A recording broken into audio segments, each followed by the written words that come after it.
Now, our topic for today is elasticity, that is elastic material. Though I have some solid that when you apply force to them, they are going to extend. We have some of them, when you apply force to them, they will remain the same until you apply more than necessary force to them. But those material that when you apply force to them, they will still return back to their original size and shape is what we are going to deal with today. So those materials are called elastic material. So such as this rubber band, you can see if you apply force to it like this, stretch it a little, so return it, it will return back its original size. So this kind of material, we call it elastic material. Then when you apply too much force to it, let's try to see what will happen. Let's say this is the shape of the material, the length from here to here.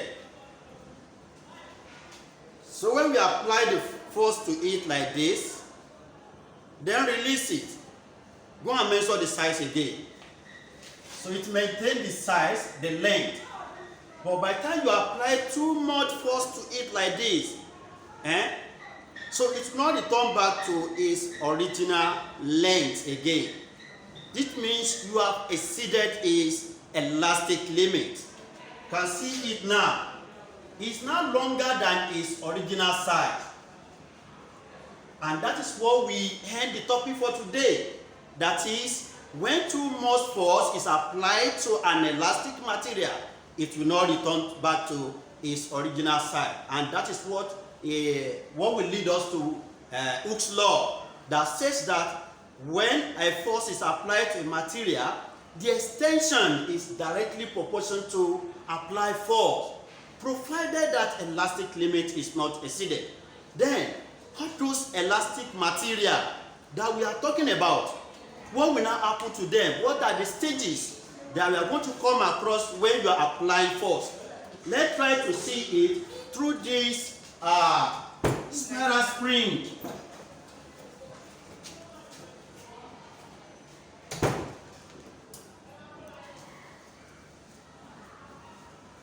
So it will undergo different stages. At initial stage, if you measure the length like this, you observe something. So apply force. Look at the length, it has changed. Let's add more force to it.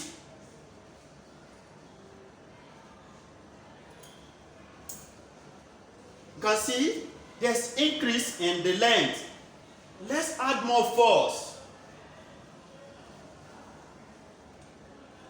Can see it? Let's continue adding force to it.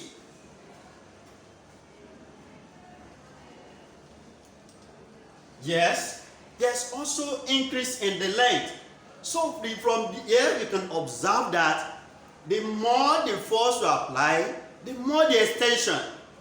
Therefore, in Hooke's law that says that provided the elastic limit of this material is not exceeded, if we continue like this, there will be a stage when we release the force, see it will return back to its original size.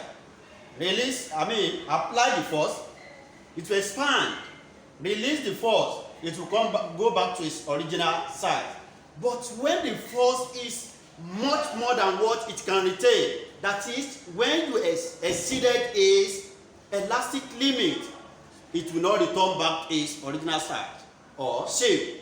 Therefore, in Hooke's law, that says that the extension is directly proportional to applied force, provided that elastic limit of that material is not exceeded. Then, when you continue applying force like this, what will happen? We have three major points. Three major points in elastic material like that you are applying force continuously. Look at what will happen. At initial stage, when you have not exceeded elastic limit, you are going to have your graph like this. That is, the higher the force, the higher the extension.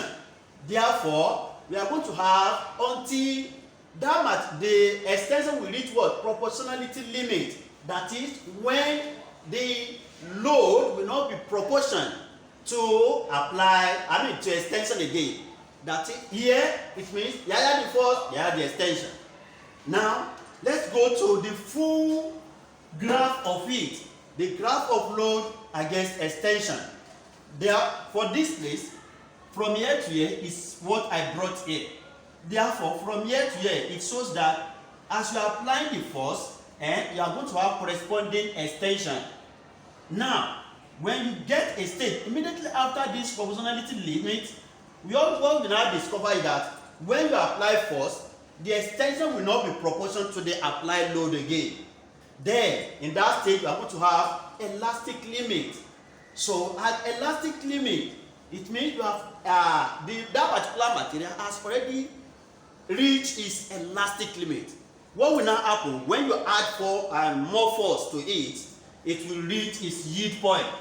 Yield point means it will just expand unexpectedly. Therefore, any additional load after that, the material will cut or break.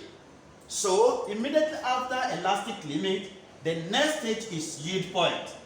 At yield point, that material will not return back to its original size. But at elastic limit, it will return, but extension is not proportional to applied load.